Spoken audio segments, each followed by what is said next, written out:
तो आप माफ कहाँ से कर देंगे? जब हम गलती करेंगे तभी तो आप माफ करेंगे। इतना अच्छा संयोग न हम होते मुल्जिम न तुम होते हाकिम, न हम होते मुल्जिम न तुम होते हाकिम, न हम होते मुल्जिम न तुम होते हाकिम, न हम होते मुल्जिम न तुम होते हाकिम। घर घर में हो इबादत तुम्हारे, घर घर में हो इबादत तुम्हारे, घर घर में हो इबादत तुम्हारी तुम्हारी, घर घर में हो इबादत तुम्हारी। बाकी ना होती जो आदत तुम्हारी, बाकी ना होती जो आदत तुम्हारी, बाकी न होती जो आदत तुम्हारी, बाकी न होती जो आदत तुम्हारी, तो सुनी रहेगी अदालत तुम्हारी तुम्हारी,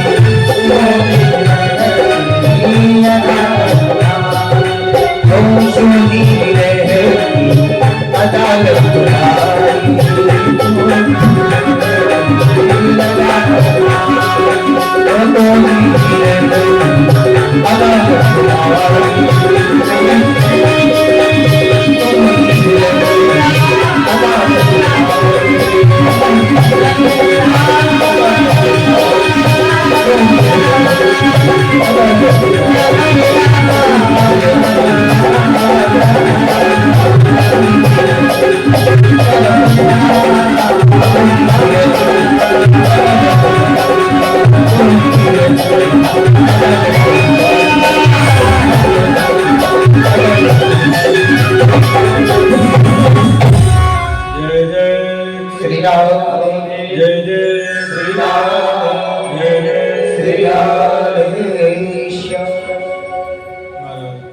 सुदामा जी भगवान के धाम को चले गए।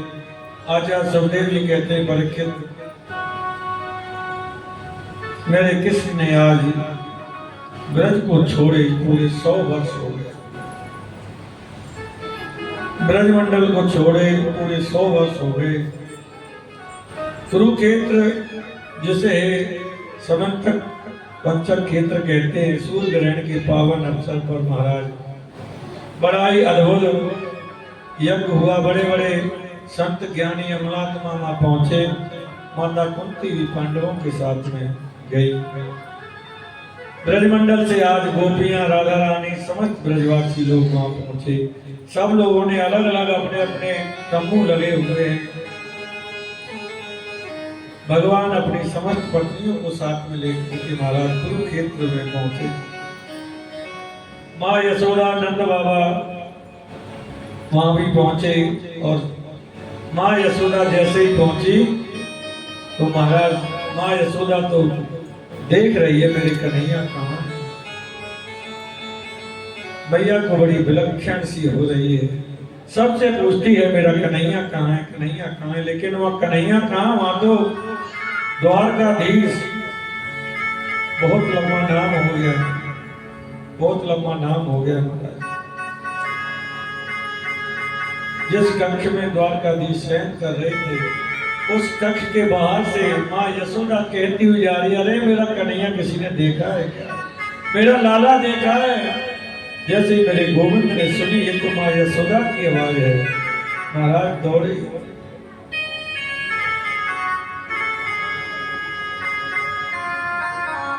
दौड़ करके माँ के चरणों में गिर पड़े। मैया, मैया ने देखा, अरे कन्हैया तू तो बड़ा दुबला पतला हो गया। अरे नहीं मैया। देख करके प्रेम आंसुओं से महाराज गोविंद के सिर को भिगो दिया। कन्हैया की समस्त भगवान वहां पर आई, उन्होंने भी गोविंद को आशीर्वाद दिया। लाला के नाती बेटा बड़े बड़े हो गए, प्रद्युम्न, अनिरुद्ध, साम सब बड़े बड़े, बहुत आशीर्वाद दिया। यहाँ बड़ी विचित्र बात है, गोविंद हैं 15 वर्ष के और उनके पुत्र हैं 50 वर्ष के। कन्हैया की उम्र बढ़ती नहीं है। गोविंद जितने गोविंद के स्वरूप हैं 15-16 से ऊपर उनकी उम्र जाती ही नहीं है महाराज। सभी को मैया ने आशीर्वाद दिया। द्रौपदी ने कृष्ण पत्नियों से पूछा, बताओ तुम्हारा विवाह कैसे हुआ। बैठ करके सबकी चर्चाएं हुई। किशोरी राधा भी आई है, सबसे मिलना होगा महाराज। कन्हैया की पत्नियों ने बहुत सुंदर विचार किया कि हम देखें तो सही। जिन किशोरी जी की चर्चा करते करते गोविंद थकते नहीं है, आज उनके दर्शन तो कर ले, देखें तो सही कैसी किशोरी जी हमारा। गोविंद की पत्नियां सोने के पात्र में दूध भर करके हाथ में लेके गई। राधा रानी का जो सौंदर्य है वो बनावटी सौंदर्य नहीं है, नेचुरल ब्यूटी है महाराज।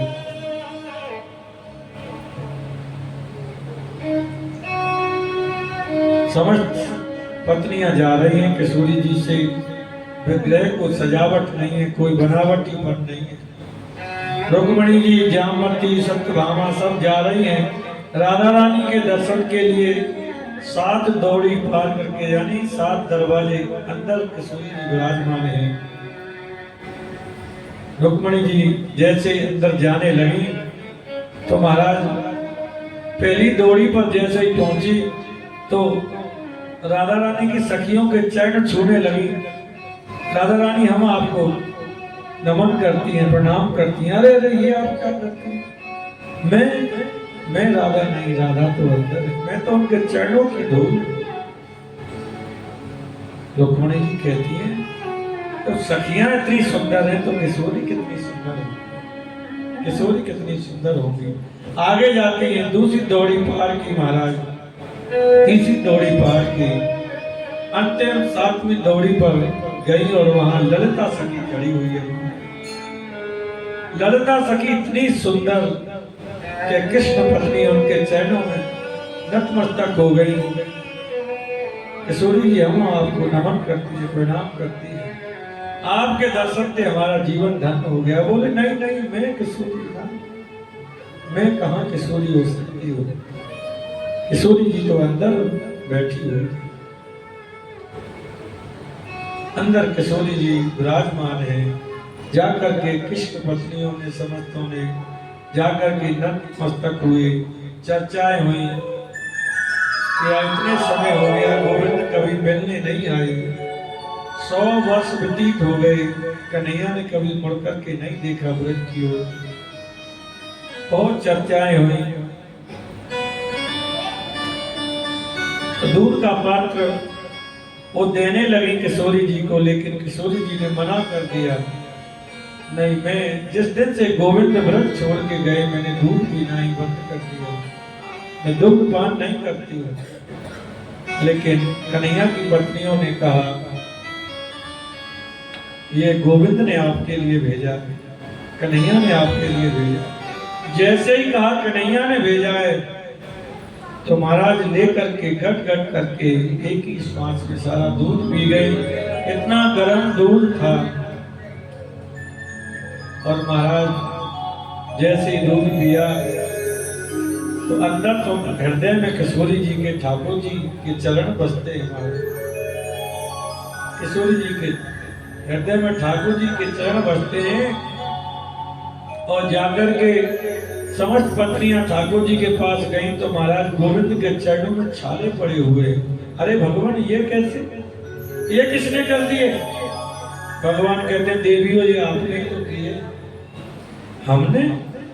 बोले हाँ, किशोरी जी को तुमने गर्म दूध पिलाया, उनके हृदय में तो मेरे चरण बसते हैं। ये सब कष्ट आपने ही तो दिया है। रुक्मणी जी तो गदगद हो गई महाराज, प्रमुदित हो गई।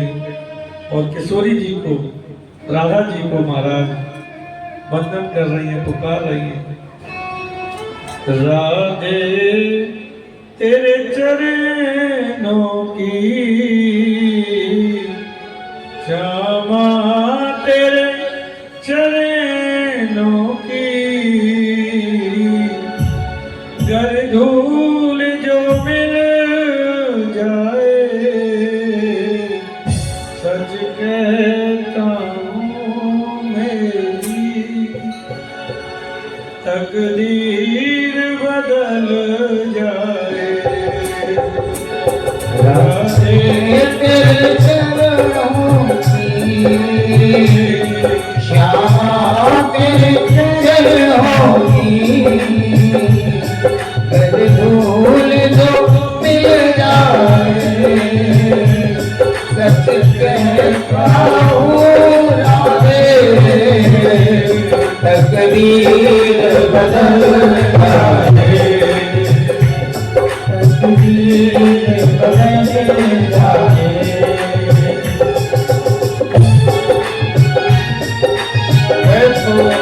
राधे हरि बोल।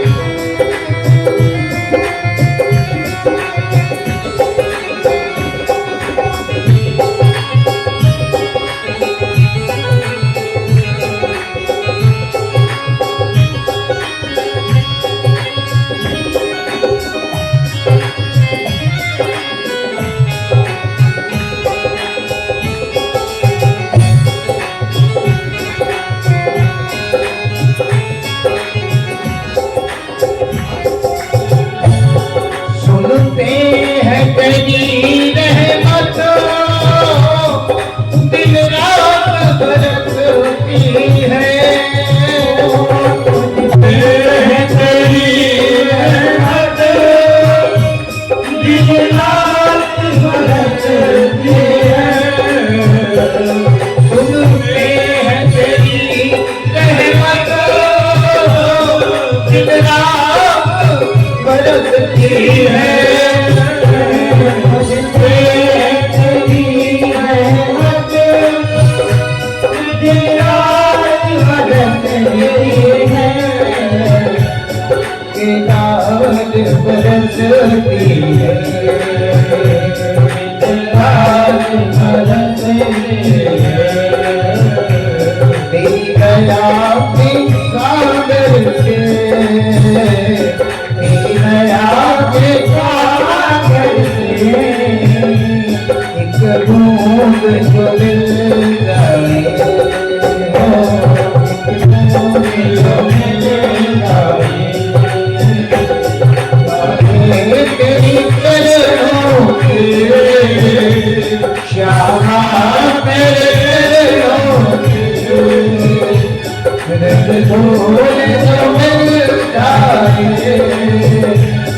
सच कहता हूँ राधे तकदीर बदल जाए तकदीर बदल जाए।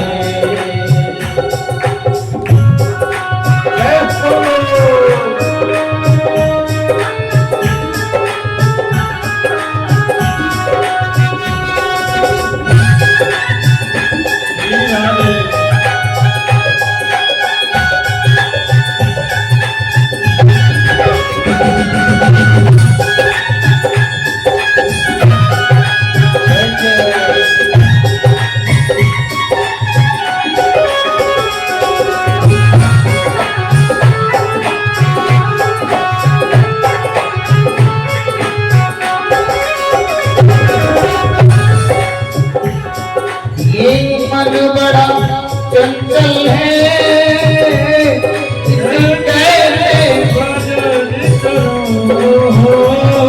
ये मन बड़ा चंचल है कैसे तेरा भजन करूं।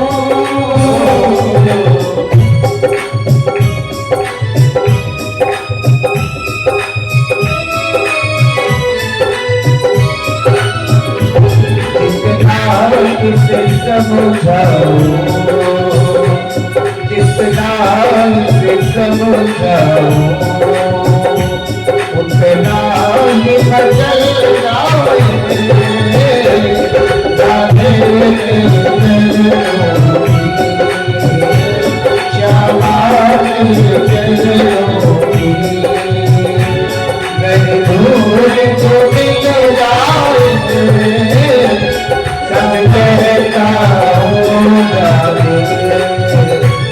सच कहता हूँ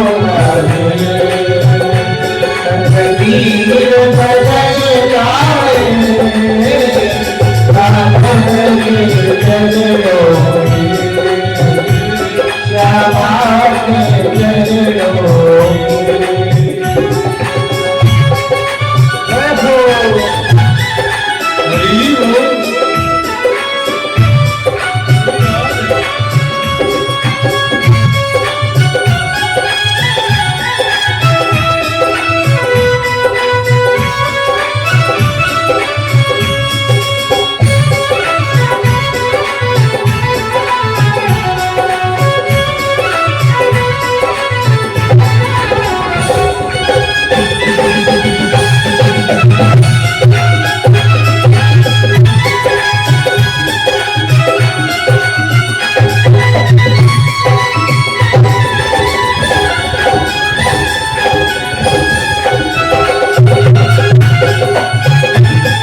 नजरों से गिरा डाला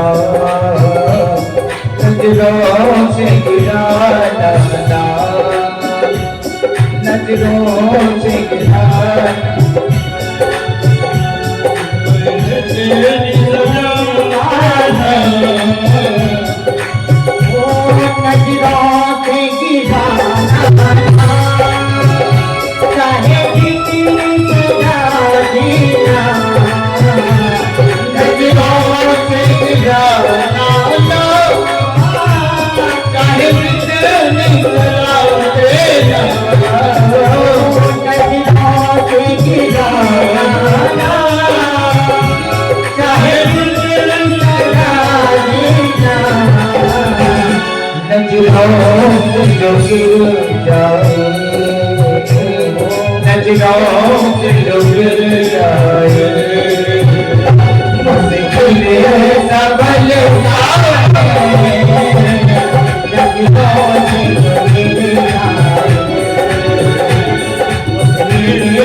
बस एक तमन्ना है मेरे जीवन की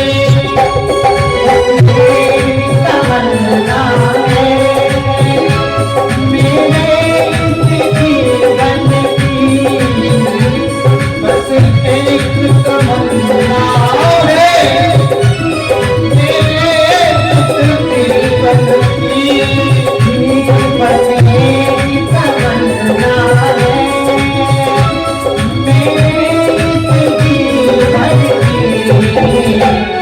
तुम सामने हो मेरे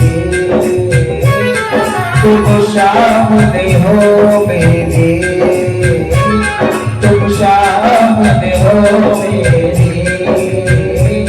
तुम सामने हो मेरे मेरा सब ही निकल जा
क्षेत्र के मैदान में समस्त ब्रजवासी गोविंद को अपने हृदय में धारण करके ब्रजवासी लौट के चले गए।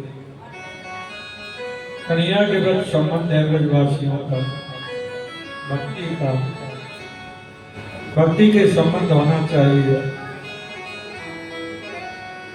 आपको जो संबंध प्रिय लगे वो गोविंद के साथ में जोड़ लो। सत्य बात तो वही है, आप गोविंद को भाई मान लो, सखा मान लो, मित्र मान लो, पति मान लो, लेकिन संबंध तो बनाना पड़ेगा। जब तक संबंध नहीं बनाओगे तब तक गोविंद मिल नहीं सकते।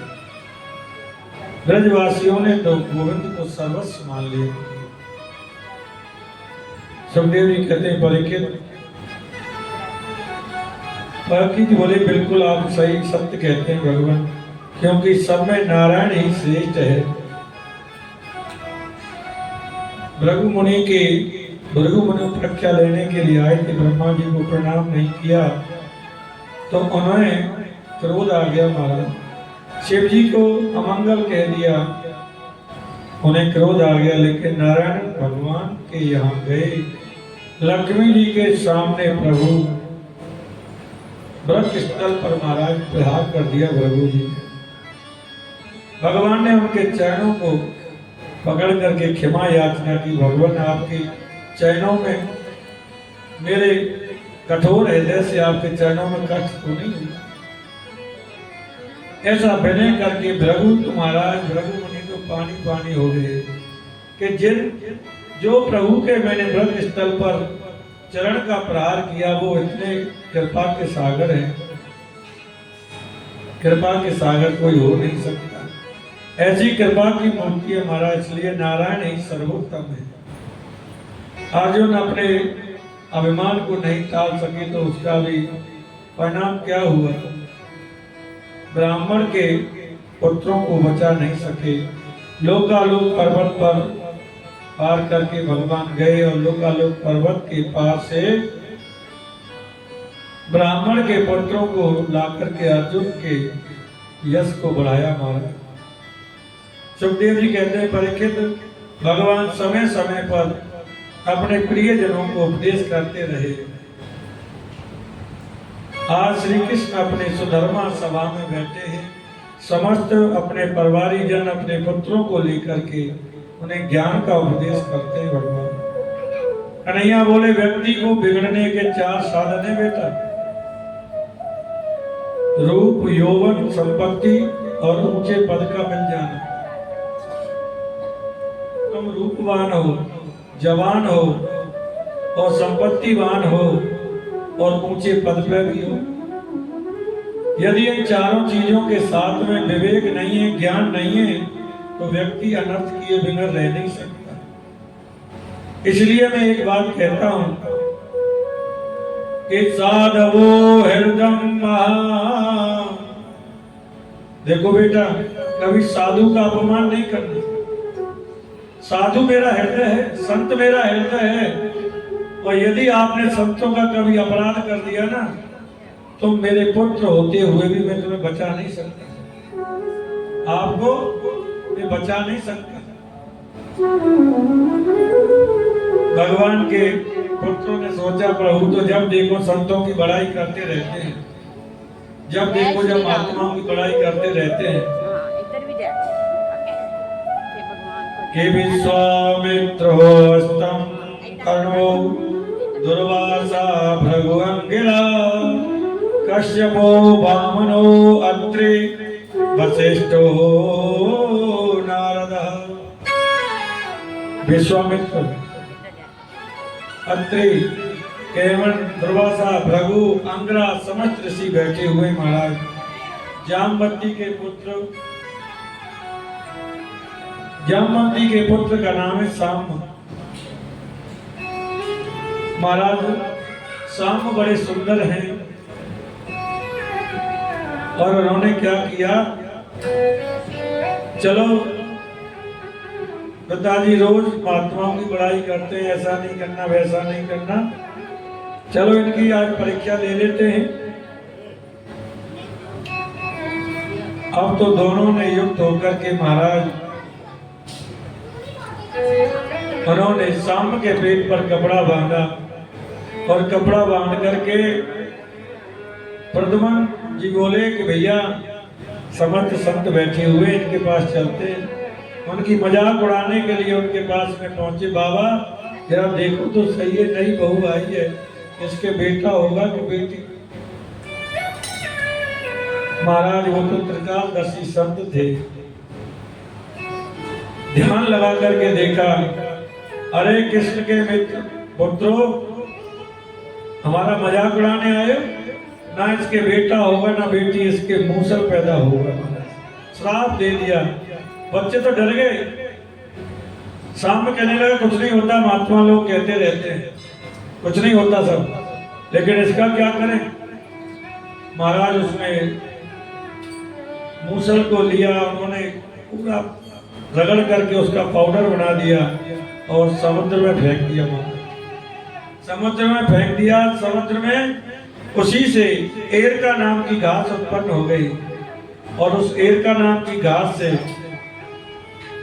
ऋषियों का श्राप लगा था कि समस्त यदुवंशी लड़ करके झगड़ करके मर जाएंगे।